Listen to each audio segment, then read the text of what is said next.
Hello, everyone. Welcome to the Infinite Abilities Podcast. I am your host, Nick Earhart, and we are here to encourage each other to find our own unique abilities. Let's go. All right, everyone. So today we have Jeff, and I know he's going to drop some gold on this episode. So, Jeff, can you tell us a little bit about yourself? Yeah, Nick, thanks for having me on here, man. And I just want to thank you for being you and being an inspiration for other people to move beyond circumstances and show up in, and create the life that you want. Mm-hmm. And that's really what I do. I work with middle-aged men who are feeling stuck and unhappy with their body, and just trying to overcome a lot of these patterns that I feel like so many of us, right, of like, too much time on screens, right? Not eating well, not exercising enough, generally just not taking good care of our bodies. And then, one day we wake up and, either we don't like what we see in the mirror, or, even worse is like, we develop some sort of disease or chronic condition. So I, want to help people avoid ending up down that path. Awesome. And are you taking more of a holistic health approach? Yeah, I think you have to. And one of my biggest, I guess gripes is the ways in which we separate physical health and mental health.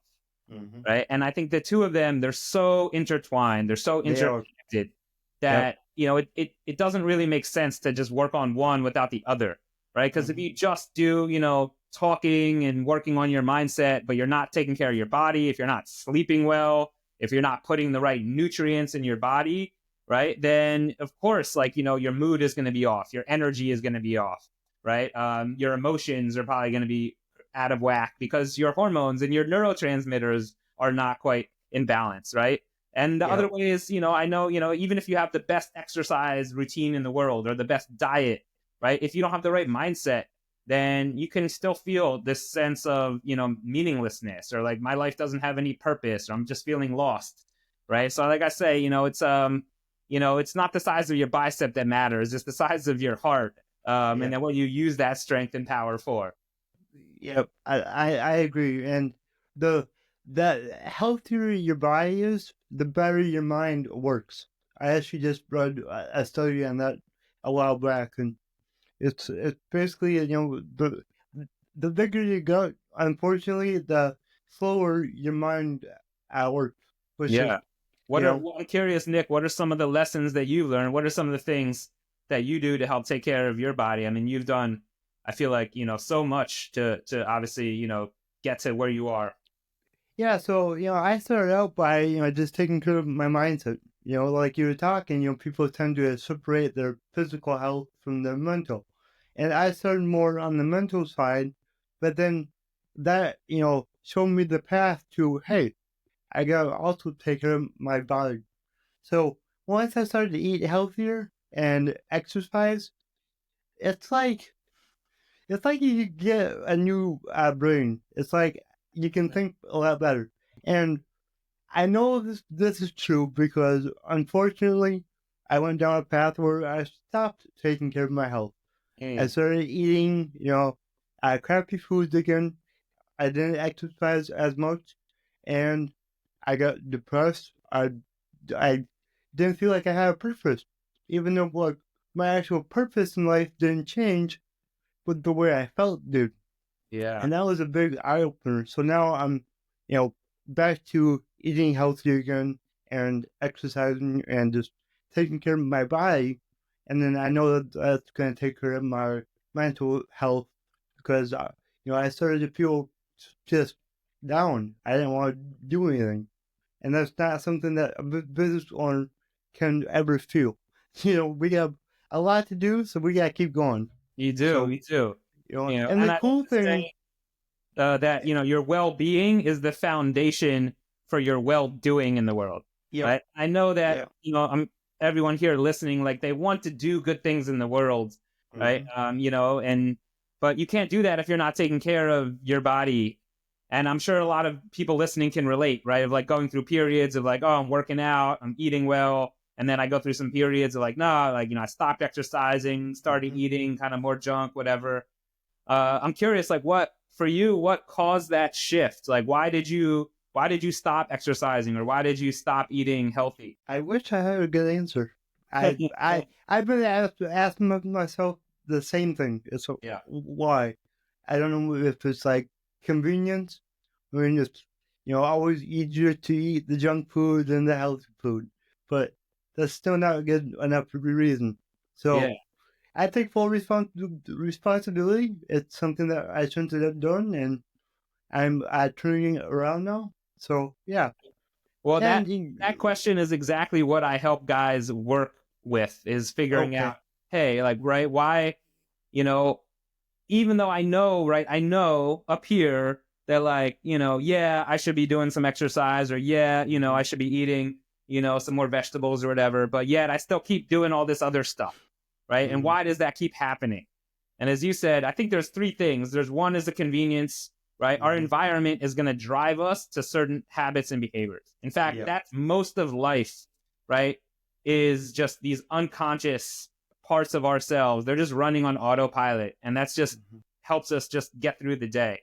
And then Yep. when it comes to food specifically, there's the pleasure, right? There's a lot of pleasure from eating. It's an easy source of just a Mhm. quick hit of gratification. And then there's also a social piece, right? Connection and belonging. And those three things, right? Pleasure, belonging, and convenience really just drive people to kind of go towards the easiest eating option, even Yep. if at one level that's not actually what's going to help you, right? Show Mhm. up, think clearly, right? Have the body, have the health, have the energy that you want. Yeah, and you gotta look at food as your fuel. That's how I like to look at it. It's like it's fuel. So for me, I'm a car enthusiast. I want to put good fuel in my car so it performs better. Your body's the same way. It'll perform better when you eat healthier foods. Especially like organics. You know. Yeah, well, and what you said, I think is really important. I want to repeat it, right? The part where you said, you know what? I take full responsibility for that. Yeah. And I think that is really key, right? And it's like, it's not your fault if you're eating a bunch of junk, and, but it is your responsibility to do something about it, Mhm. right? Because let's be real, right? Like our society, our environment, right? Like all of these things push us to eat a certain way, right? Like the standard Yep. American diet is set up for profits. It's not set up for Yep. your health.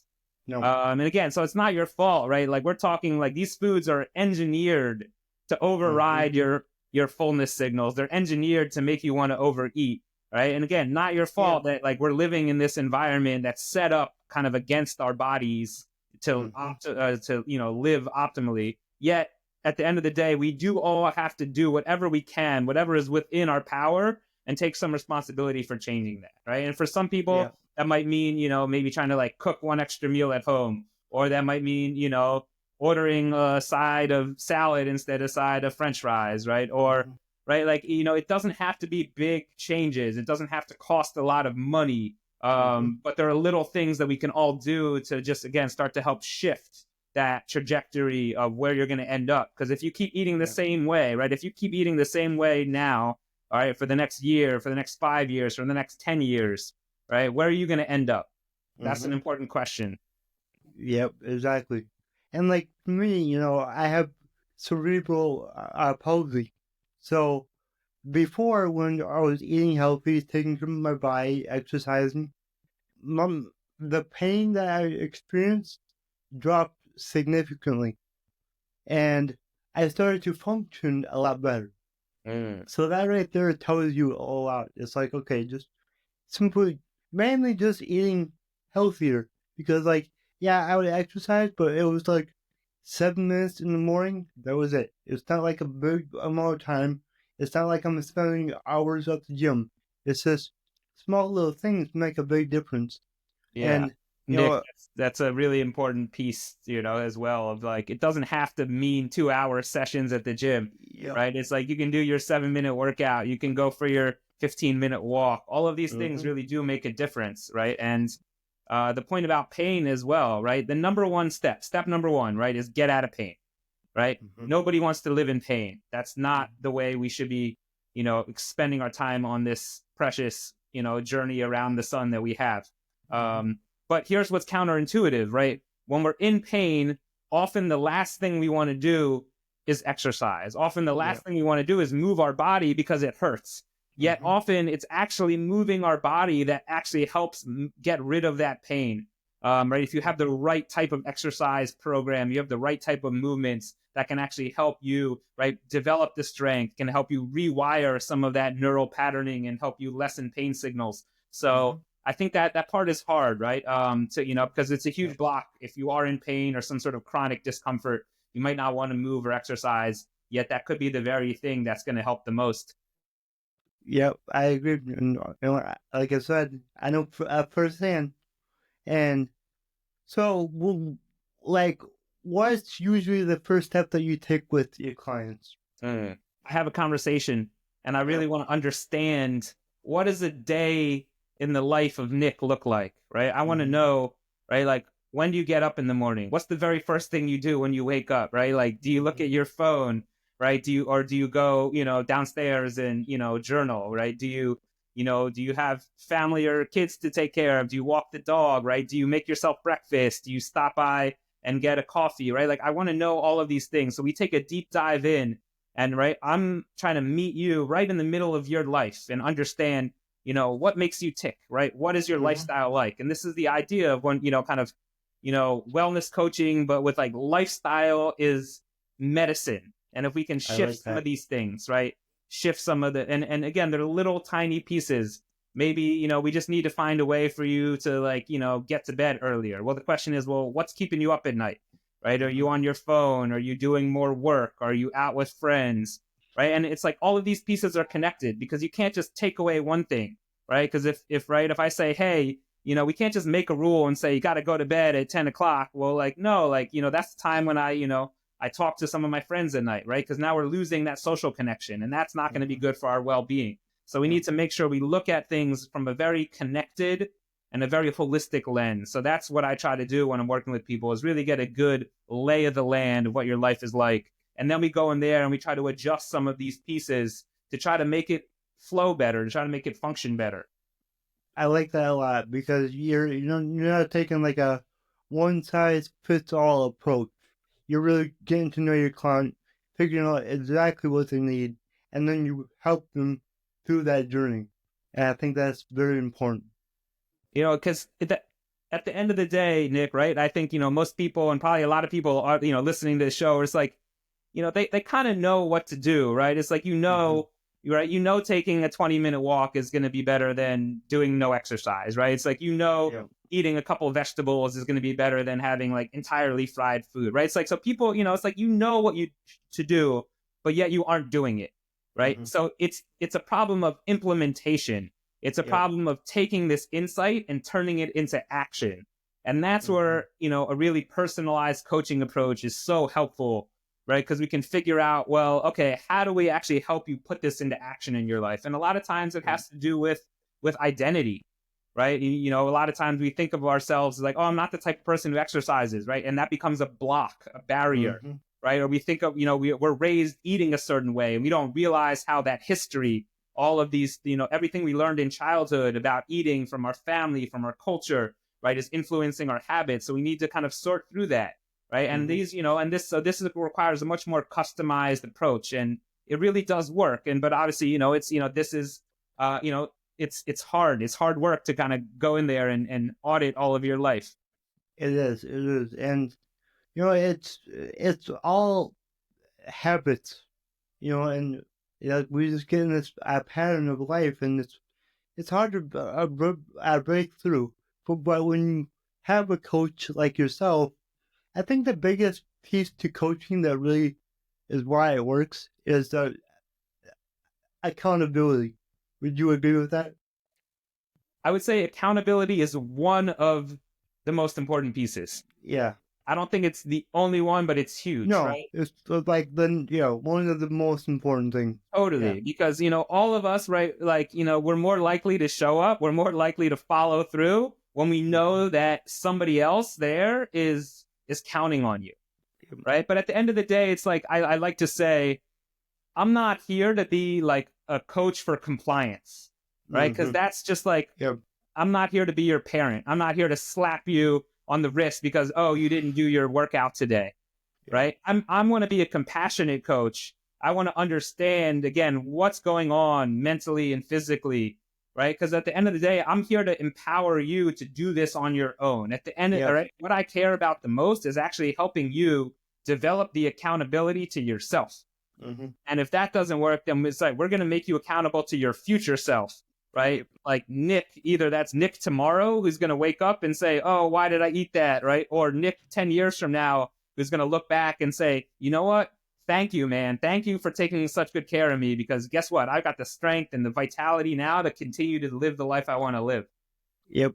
I like that. And like, I think a lot of times what we do is we kind of guide our clients on a journey to help them realize how bad they want something. And when you want something bad enough, you're going to do it. You know, so it makes it a lot easier. Yeah. And there's an important part in there that holds people back, right? Is because we can say we want one thing, right? I can say, oh, I want to exercise, or oh, I want to eat better. But what we don't always acknowledge is that, well, we also, want to earn money and be good at work, or I also want to be a really good parent, or I also, care a lot about, this sports team, right? And so we have competing commitments, and those get in the way. And then a lot of times we end up prioritizing these other things over our health. And until we figure out, oh, all right, we got to look inside and see what are the competing commitments getting in the way. And then we can kind of reshuffle that. And then we can make it clear. Because as you said, it's like, everything we do has an internal logic, but it's sometimes that logic isn't always visible, right? So that's what we got to make the invisible visible. Yep, exactly. And the more we do something, the easier it gets. So it's just taking that first step and then doing it again the next day and the next day. Just keep taking the steps towards what you want. And the very first step is always the hardest one. It is. How did you, what was the shift for you to like pull yourself out of this kind of, victim mentality to a place where you actually felt empowered to change your life? For me, going way back, 3-4 years ago, that's when I got started in all this, self-development, all that. And for me, I was so down in a hole that I was depressed. I was suicidal. And I just knew that something had to change. Otherwise, I wasn't going to be around. That was the hard truth that thankfully I was able to realize before it got worse. So then I started doing research and figuring out like how to help yourself, and I've always been one to where I don't talk about things with others. I bottle it up. I keep it to myself.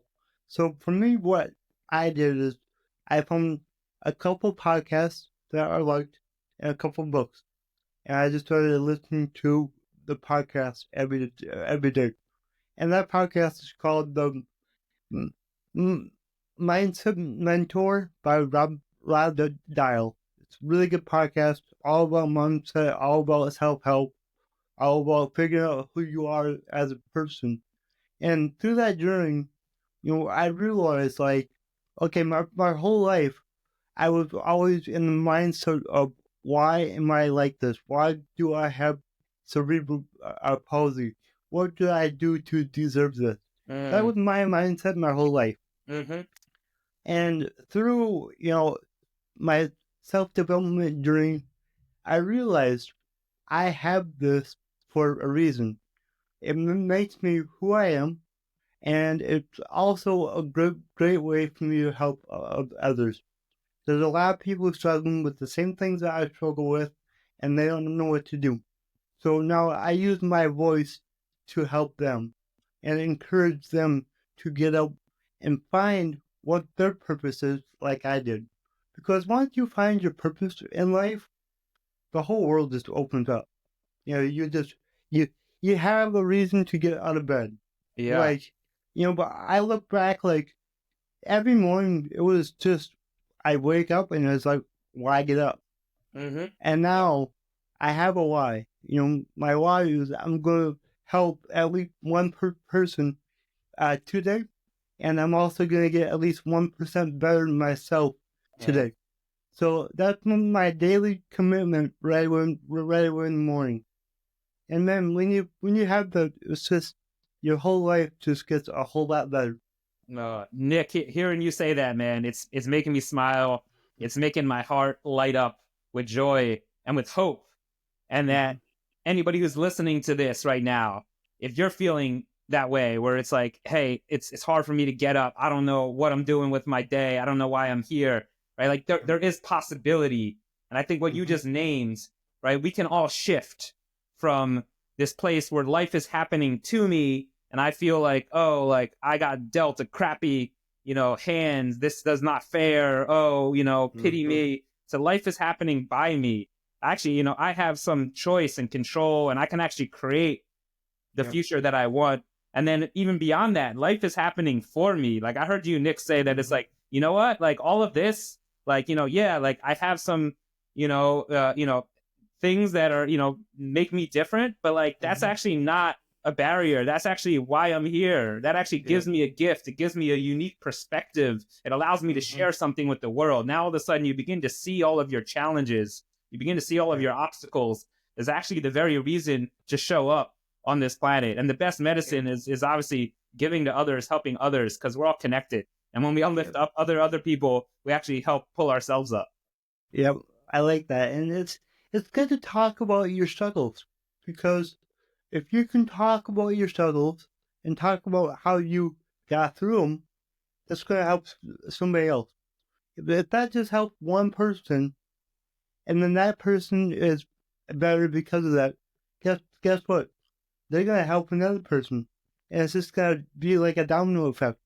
So, like, for me, when I say I help one person a day, I know that I'm actually helping at least 10. That's the truth. And that's what makes me feel good. There's no amount of money or no item on this earth that can make you feel better than when you just simply help somebody else. This episode of the Infinite Abilities podcast is brought to you by the one and only Infinite Toolbox, where just like all other toolboxes, we will get the job done, guaranteed. Whether you're an entrepreneur looking to save time, boost revenue, or automate your processes, Infinite Toolbox has got you covered. With powerful tools designed to drive leads, expand your reach, and gain your industry secrets, we help you work smarter, not harder. Are you ready to take your business to the next level? Visit us at infinitetoolbox.com. That's infinitetoolbox.com, and discover how infinite your potential really is. Again, I'm smiling because I was just watching the movie Klaus. I don't know if you've seen, like an animated kind of Christmas movie. It's a wonderful movie. I was watching it with my son. He's 2, and but there's a line in the movie that says, right, like a true selfless act always sparks another. Yep. Right? Like a simple act of kindness always sparks another, and it's such a beautiful message. And I think that's exactly what you're saying here. And it's hard, right? And especially as men, as you said, like we're kind of taught to bottle it up, right? It's like, oh, this is my problem. Like, one, like I don't want to like dump that on other people, right? But 2, there's also this sort of myth of this rugged, independent guy. I can figure it out. I can do it on my own, right? We just kind of grin, we bear through it, we push through it. But let me tell you, like we're not meant to go on this journey alone. It's like we need each other, and it's okay, right? And so like there's a certain degree of vulnerability that's hard, right? It's hard for all of us, no doubt, and especially for I think a lot of men, like it can be especially hard. But once you break that seal, right, and then you open it up, and that allows for healing. And then once you start healing, guess what? Now you can start moving forward, right? You don't feel stuck anymore, right? Life, you begin to see, starts to kind of take on its own flow. Yep. Exactly. I love that. You know, I love everything that you're about. You're amazing. I know you're an incredible coach. So for everybody listening, how can they reach out to you? Find me at Jeff Siegel Wellness is my name. I try to make it super easy where people can find me online. Google Jeff Siegel Wellness on my website, or on Instagram, Facebook. And again, if you're feeling down and out and you recognize that you need to take better care of your body or change your relationship with yourself, reach out. I'd love to connect and figure out how to help you take that right next step. Awesome. Thank you for that. And then I ask every guest the same question towards the end, and that is, my slogan is, your abilities are infinite. What does that mean to you?